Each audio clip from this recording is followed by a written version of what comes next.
முன்னாடிலாம் ஜிஎஸ்னாலே வந்து எல்லாருமே பாலிட்டி, ஹிஸ்ட்ரி தான் அதிகமான ப்ரிஃபரன்ஸ் குடுப்பாங்க. எக்கனாமிக்ஸ் அந்த அளவுக்கு படிக்க மாட்டாங்க. ஆனா, இப்ப வந்து யூனிட் 5 ஆக்கி எக்கனாமிக்ஸுக்கு அதிக முக்கியத்துவமும் குடுத்துருக்காங்க.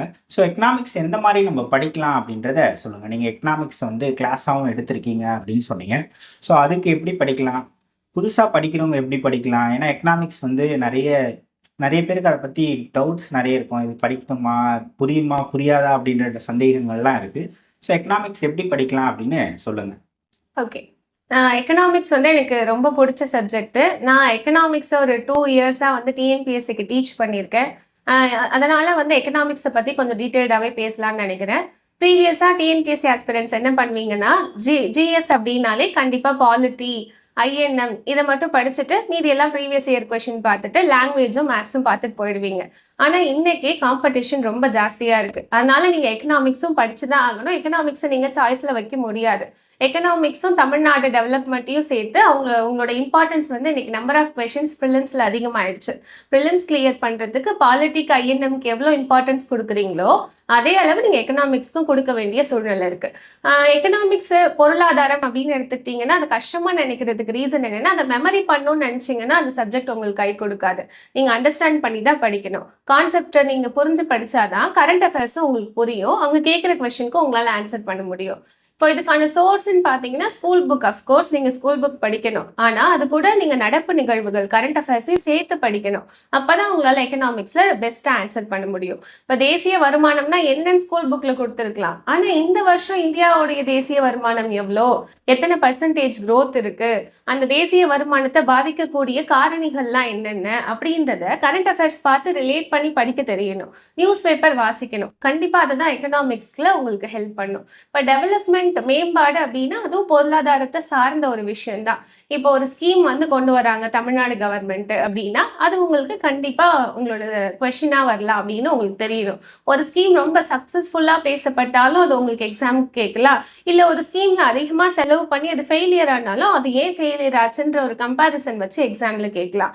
அப்படி இல்லையா, ஒரு விஷயம் இப்போ வந்து ஒரு நான் முதல்வன் ஒரு திட்டம் இருக்கு, அது மூலமா வந்து ஒரு சக்சஸ் கிடைக்குது யூபிஎஸ்சி கேண்டிடேட்ஸ்க்கு நிறைய பேருக்கு அப்படின்னா, இப்போ அந்த நான் முதல்வன்ற ஸ்கீமை பத்தி ஒரு ஆஸ்பிரண்டா நீங்க தெரிஞ்சிருக்க வேண்டியது அவசியம். இப்போ எக்கனாமிக்ஸ் அப்படின்றது கான்டெம்பரரியா இப்போ உள்ள வாழ்க்கைக்கு என்னென்ன விஷயங்கள்லாம் வந்து தேவையோ அது எல்லாமே எக்கனாமிக்ஸ்ல அடங்கும். அதை நீங்க தெரிஞ்சுக்க வேண்டியது அவசியம்தான். ஆனா நீங்க அதை மெமரி பண்ணக்கூடாது. இப்போ பொருளாதாரம் அப்படின்னா மேக்ரோ எக்கனாமிக்ஸ், மைக்ரோ எக்கனாமிக்ஸ்னு ஜென்ரலா 2 விஷயமா சொல்லலாம். அதுல இந்த மைக்ரோ எக்கனாமிக்ஸ்ன்றது நீங்க எக்கனாமிக்ஸ் இது வந்து எக்கனாமிக்ஸ்ல ஒரு ஆல்ஃபர்ட் மார்ஷல் அப்படின்னு ஒரு எக்கனாமிஸ்ட் இருக்காருன்னா அவரோட கோட்பாடு என்னன்னு மெமரி பண்றது உங்களுக்கு டிஎன்பிஎஸ் எக்ஸாமுக்கு அந்த அளவுக்கு தேவைப்படாது. ஆனா அதை அப்ளை பண்ணி வரக்கூடிய எல்லா விஷயங்களுமே உங்களுக்கு எக்ஸாமுக்கு தேவைப்படும். அப்ப நீங்க டெரிவேஷன், கிராஃப், தியரி இதெல்லாம் எக்கனாமிக்ஸ்ல படிக்க கூடாது. கான்செப்டா படிக்கணும். தேசிய வருமானம்னா என்ன, பணவீக்கம்னா என்ன, இப்போ நகை விலை ஏறுது அப்படின்னா அது இன்ஃப்ளேஷன். அப்ப இன்ஃப்ளேஷன் அப்படின்னா என்ன நீங்க படிக்கணும். இல்ல ஒரு பொருளோட விலை ரொம்ப குறையுதுன்னா அது டீஃப்ளேஷன், பண வாட்டம்னா நீங்க என்னன்னு படிக்கணும். அதுக்கு ரிலேட்டடா உள்ள கான்செப்ட்ஸையும் நீங்க தெரிஞ்சுக்கணும். பொருளாதாரத்தை புரிஞ்சு படிச்சீங்கன்னா கண்டிப்பா உங்களால ஸ்கோர் பண்ண முடியும். ஸ்கூல் புக் மட்டும் பத்தாது, கரண்ட் அஃபேர்ஸும் சேர்த்து படிக்கணும். அப்பதான் அது உங்களால ஸ்கோர் பண்ண முடியும். ஓகே. இப்போ எக்கனாமிக்ஸ் படிக்கிறதுக்கு இப்போ பாலிட்டினா எல்லாரும் லக்ஷ்மிகாந்த சொல்றாங்க. அந்த மாதிரி ஏதாவது சோர்ஸ் புக் அவைலபிளா இருக்கா? இல்ல நம்ம ஸ்கூல் புக்ஸ், கரண்ட் அஃபேர்ஸ் நம்ம தான் தேடி தேடி படிக்கணுமா? இப்போ நம்ம இதுல ரிசர்வ் பேங்கை பத்தி படிக்கணும், பிளானிங் கமிஷனை பத்தி படிக்கணும், நிதி ஆயோக்னா என்னன்னு தெரிஞ்சுக்கணும். இந்த மாதிரி இந்தியா பொருளாதாரத்துல எப்படி இயங்குது, தமிழ்நாடு எப்படி இருக்கு, ஸ்டேட்டுக்கும் சென்ட்ரலுக்கும் எப்படி நிதி பகிர்வு நடக்குது அப்படின்ற நிறைய விஷயங்களை பத்தி நம்ம தெரிஞ்சுக்க வேண்டியதாக இருக்கும். இதுக்கான சோர்ஸ் நம்ம எங்க பார்க்கறதுங்க? ஓகே. எக்கனாமிக்ஸ பொறுத்த வரைக்கும் பேசிக் சோர்ஸ் நான் ஸ்கூல் புக்கு, கரண்ட் அஃபேர்ஸ்னு சொல்லலாம். ஆனா ஸ்கூல் புக் மட்டும் பத்தாது. அப்போ நீங்க அடிஷ்னலா வந்து சங்கர் கணேஷ் கருப்பையா அவர்கள் எழுதின பொருளாதாரத்தை பத்தின கீ கான்செப்ட்ஸ் ஆஃப் எக்கனாமிக்ஸ் இருக்கு. அது இங்கிலீஷ்லயும் இருக்கு, தமிழ்லயும் இருக்கு அந்த புக்கு. நீங்க ப்ரிலிம்ஸ் பெர்ஸ்பெக்டிவ்ல ஒரு பெஸ்டான சிம்பிளா நீங்க உடனே எக்கனாமிக்ஸை வந்து ரொம்ப பெரிய புக்கெல்லாம் போனீங்கன்னா உங்களுக்கு அதுவே பார்க்கவே ஒரு சுமையா இருக்கும். இவ்வளோ பெருசு படிக்கணுமான்னு. ஒரு சின்ன புக் தான் அந்த சங்கர் கணேஷ் கருப்பையா அவர்களோட புக்கு. தமிழ்லயும் இருக்கு, இங்கிலீஷ்லயும் இருக்கு. அதுல கீ கான்செப்ட்ஸ் மட்டும் இருக்கும். ஒரு கான்செப்டை நீங்க எந்த அளவுக்கு எக்ஸாமோட டிமாண்டுக்கு புரிஞ்சுக்கணுமோ அந்த அளவுக்கு இருக்கும். அதை நீங்க படிச்சீங்கன்னா யூஸ்ஃபுல்லா இருக்கும். அதே சமயம் இந்த ஒரு புத்தகம் போதும் அப்படின்னு எக்கனாமிக்ஸ் நம்மளால அடக்கிட முடியாது. ஏன்னா எக்கனாமிக்ஸ்ன்றது ஒரு எவால்விங் சப்ஜெக்ட். இன்னைக்கு இருக்கிற விஷயம் நாளைக்கு வேற மாதிரி இருக்கும் எக்கனாமில. அதனால நீங்க அந்த புக்கோட சேர்த்து கரண்ட் அஃபேர்ஸையும் ஃபாலோ பண்ணீங்கன்னா கண்டிப்பா உங்களால நல்ல ஸ்கோர் பண்ண முடியும். ஓகே. இப்போ எக்கனாமிக்ஸோட சேர்ந்து தமிழ்நாடு டெவலப்மெண்ட் அட்மினிஸ்ட்ரேஷனும் வருது. அதில் நிறைய ஸ்கீம்ஸ் பற்றி நம்ம படிக்க வேண்டியதாக இருக்குது. இப்போ தமிழ்நாடு சப்ஜெக்ட் நம்ம டிஎன்பிஎஸ்சி படிக்கிறோம் அப்படின்னா தமிழ்நாடு பற்றின என்னென்ன ஸ்கீம்ஸ்லாம் நம்ம தெரிஞ்சுக்க வேண்டியதாக இருக்கும், அதை பற்றி சொல்லுங்கள். ஓகே, தமிழ்நாடு டெவலப்மெண்ட் அப்படின்னாலே கண்டிப்பா உங்களுக்கு தமிழ்ல நம்ம மேம்பாடு அப்படின்னு சொல்றோம். அப்போ இப்போ தமிழ்நாடு இருக்கு அப்படின்னா கல்வியில தமிழ்நாட்டோட மேம்பாடு, நெக்ஸ்ட் ஹெல்த்ல தமிழ்நாட்டோட மேம்பாடு, வறுமை ஒழிப்பு அதனால தமிழ்நாட்டுக்கு ஏற்படுற மேம்பாடு. இப்போ என்னென்ன விஷயங்கள் எல்லாமே நம்மளோட டெவலப்மெண்ட்டுக்கு ஹெல்ப்ஃபுல்லா இருக்கோ அதை சார்ந்த அரசாங்கம் என்னென்ன திட்டங்கள் கொண்டு வராங்களோ அது எல்லாமே எக்ஸாமுக்கு இம்பார்ட்டன்ட் தான். இப்போ எக்ஸாம்பிளுக்கு ஒரு 100 நாள் வேலை திட்டத்தோட பெயர் மாத்திருக்காங்க அப்படின்னா அது கூட உங்களுக்கு எக்ஸாமுக்கு இம்பார்ட்டன்ட் தான். ஏன்னா 100 நாள் வேலை திட்டம்ன்றதுனால நிறைய பேருக்கு வந்து வேலை வாய்ப்பு ஏற்படுது. வறுமை ஒழிப்புக்கு அது ஒரு முக்கியமான காரணமா இருக்கு. உங்க சிலபஸ்ல வேலை வாய்ப்பும் இருக்கு, எம்ப்ளாய்மெண்ட்டும் உங்களோட சிலபஸ்ல இருக்கு. அது வந்து அன்எம்ப்ளாய்மெண்ட் வேலையின்மையை பத்தி நீங்க படிக்க வேண்டியதும் இருக்கு. வறுமை ஒழிப்பு திட்டங்களும் உங்களோட சிலபஸ்ல இருக்கு. அப்போ அது ரிலேட்டடான ஸ்கீம்ஸை நீங்க படிக்க வேண்டியது அவசியம் அப்படின்னு அர்த்தம். இப்போ நெக்ஸ்ட் வந்து இப்போ எஜுகேஷன்ல வந்து தமிழ்நாடு எந்த இடத்துல இருக்காங்க, இல்ல நம்ம சில இடத்துல சில மாவட்டங்கள் இல்ல சில துறையில வந்து நம்ம பின்தங்கி இருக்கோம்னா அதை முன்னேற்றத்துக்கு அரசாங்கம் என்ன திட்டங்கள் கொண்டு வந்திருக்காங்க அப்படின்றத நம்ம தெரிஞ்சுக்கணும். ஹெல்த் செக்டர்ல வந்து தமிழ்நாடு எந்த இடத்துல இருக்காங்க, ஹெல்த் செக்டர்ல நம்ம எதெல்லாம் வந்து டிஃபெக்டா இருக்கோ அதெல்லாம் சரி பண்ண அரசாங்கம் என்ன திட்டங்கள் கொண்டு வந்திருக்காங்க. இப்போ ஒரு இன்னுயிர் காப்போம் திட்டம் அப்படின்னு நீங்க ஒண்ணு கேள்விப்படுறீங்கன்னு எடுத்துப்போம். அது வந்து இந்த ரோடு ஆக்சிடென்ட் ரிலேட்டடானது. ஆனா அது உங்களுக்கு எக்ஸாமுக்கு முக்கியம்னு உங்களுக்கு தெரியணும் அந்த திட்டம் நீங்க கேள்விப்படுறப்போ. ஏன்னா ரோடு ஆக்சிடென்ட் தமிழ்நாட்டுல நிறைய நடக்குது.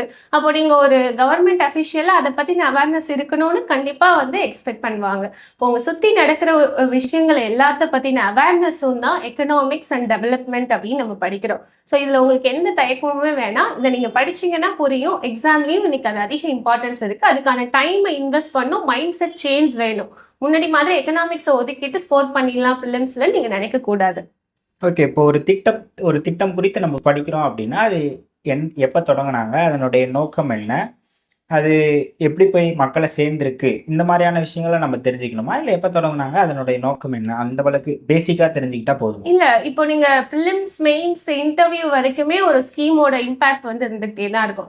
எல்லாத்துக்குமே உங்களுக்கு கவர்மெண்ட் ஸ்கீம் நீங்க தெரிஞ்சு வச்சிருக்க வேண்டியது அவசியமா தான் இருக்கும். இப்போ நீங்க வந்து ஒரு ஸ்கீம் எடுத்துக்கிறீங்க, இப்போ ஒரு எஜுகேஷன் ஸ்கீமே எடுத்துப்போம். நான் முதல்வன் ஒரு ஸ்கீம் இருக்கு, இப்போ தமிழ்நாடு கவர்மெண்ட் கொண்டு வந்தது. அப்போ அந்த நான் முதல்வன் திட்டம் வந்து எப்போ தொடங்கினாங்கன்னு உங்களுக்கு தெரியணும். அதோட கீ அப்ஜெக்டிவ் என்ன காரணத்துக்காக தொடங்கினாங்க, அதே மாதிரி இப்போ அதை நடைமுறைப்படுத்திட்டாங்க, இத்தனை வருஷமா நடைமுறையில இருக்குன்னா அதோட சக்சஸ் ரேட் பத்தியும் உங்களுக்கு தெரிஞ்சுக்கணும். இப்போ அதோட ஃபேக்ட் எல்லாம் உங்களுக்கு பிலிம்ஸ்க்கு யூஸ் ஆகும். மெயின்ஸுக்கு பார்த்தீங்கன்னா அந்த திட்டத்தோட அது கொண்டு வரதுக்கான காரணங்கள், அது ஏற்படுத்தின மாற்றங்கள், இல்லை அதில் உள்ள நிறை குறை எல்லாம் நீங்கள் எதில் எழுதுவீங்க, மெயின்ஸில் எழுதுவீங்க. இதுவே நீங்கள் வந்து ஒரு இன்டர்வியூக்கு குரூப் 1 இன்டர்வியூவோ இல்லை இப்போ குரூப் 2ல இன்டர்வியூ எடுத்துட்டாங்க, குரூப் 1 இன்டர்வியூ போறீங்கன்னு எடுத்துப்போம். அப்போ உங்களுக்கு வந்து தமிழ்நாட்டோட கல்வி மேம்பாட்டுக்கு நீங்கள் என்ன செய்வீங்க ஒரு குரூப் 1 ஆஃபீஸர் ஆயிட்டா அப்படின்னு கேட்குறாங்கன்னா அப்போ இந்த ஸ்கீமை நீங்கள் கோட் பண்ணலாம். அப்போ ஒரு ஸ்கீம் நீங்கள் படிச்சீங்கன்னா உங்களோட ஆல் ஸ்டேஜஸ் ஆஃப் எக்ஸாமுக்கும் அது யூஸ்ஃபுல்லாக இருக்கும். அதை தெளிவாக படிச்சுக்கிறது நல்லது. ஓகே. யூனிட் 6 பற்றி பேசுவோம். அதுவும் 20 கேள்விகளை உள்ளடக்கியதாக இருக்குது. அதில் தமிழ்நாடு கல்ச்சர் ஹிஸ்ட்ரி, அதுக்கப்புறமாக தமிழ்நாட்டில் ஏற்பட்ட சமூக சீர்திருத்த இயக்கங்கள், அதை பற்றிலாம் பேசுது. அதுக்கு நம்ம எந்த மாதிரி தயாராகணும், அதை பற்றி சொல்லுங்கள். ஓகே, யூனிட் 6 அப்படின்றது ரொம்ப இம்பார்ட்டண்ட்டான ஒரு டாபிக் தான். நீங்க தமிழ் வழியில படிச்சிருந்தீங்கன்னா அந்த தமிழ் புக்லயுமே படிச்சிருப்பீங்க. நம்மளோட ஸ்கூல் புக்லயுமே 6th to 10th புக்ல ஹிஸ்டரி புக்லயே வந்து ஒவ்வொரு பார்ட் வந்து தமிழ்நாட்டுக்காக ஒதுக்கியிருப்பாங்க. அதை தான் நான் படித்தேன். இப்போ என்னோட ஸ்ட்ராட்டஜியை தான் நான் சொல்றேன். இதுதான் சரி அப்படின்னு நான் சொல்ல வரல. நான் பேசிக்காக வந்து ஒரு யூபிஎஸ்சிக்கு ப்ரிப்பேர் பண்ண ஒரு ஆஸ்பிரண்ட். அதுலேருந்து நான் டிஎன்பிஎஸ்சி எக்ஸாமுக்கு மாறி இருக்கேன். எனக்கு ஒரு பெரிய லேக் என்னவா இருக்கும்னா இந்த தமிழ்நாடு ஹிஸ்ட்ரி பார்ட்டாக இருக்கும். அப்போ அதை நான் எக்ஸாமுக்கு ப்ரிலிம்ஸ்க்கு படிக்கிறப்போ நான் எப்படி சரி பண்ணிக்கலாம்னு நினச்சேன்னா ப்ரீவியஸ் இயர் கொஷின் வச்சு எதெல்லாம் ரொம்ப முக்கியமான பகுதியோ அதை ஸ்கூல் புக்கில் மட்டும் படிச்சுக்கலாம் அப்படின்றது தான் என்னோட ஸ்ட்ராட்டஜியாக இருந்தது. அப்போ நான் ஸ்கூல் புக்கில் இப்போ உங்களுக்கு தெரியும் கண்டிப்பாக வந்து நம்ம ப்ரீவியஸ் இயர் கொஷின் பார்த்தோன்னா அண்ணாவை பற்றியோ அறிஞர் அண்ணா அவர்களை பற்றியோ இல்லை தந்தை பெரியாரை பற்றியோ அவங்களோட இயக்கங்களை பற்றியோ கண்டிப்பாக கொஷின் இருக்கும். அதே மாதிரி இப்போ ஐஎன்எம் எடுத்துக்கிட்டிங்கன்னா உமனோட தமிழ்நாடு பெர்ஸ்பெக்டிவ்லையும் சரி இல்லை ஜென்ரலாகவும் சரி உமனோட ரோல் என்ன அப்படின்றத பற்றின கொஷின் கண்டிப்பாக இருக்கும். அப்போ இந்த மாதிரி எதெல்லாம் ரொம்ப முக்கியமான டாப்பிக்காக இருந்ததோ அதை மட்டும் நான் செலக்ட் பண்ணி எக்ஸாம்க்காக படிச்சுக்கிட்டேன். அதுவே எனக்கு ஹெல்ப் பண்ணுச்சு.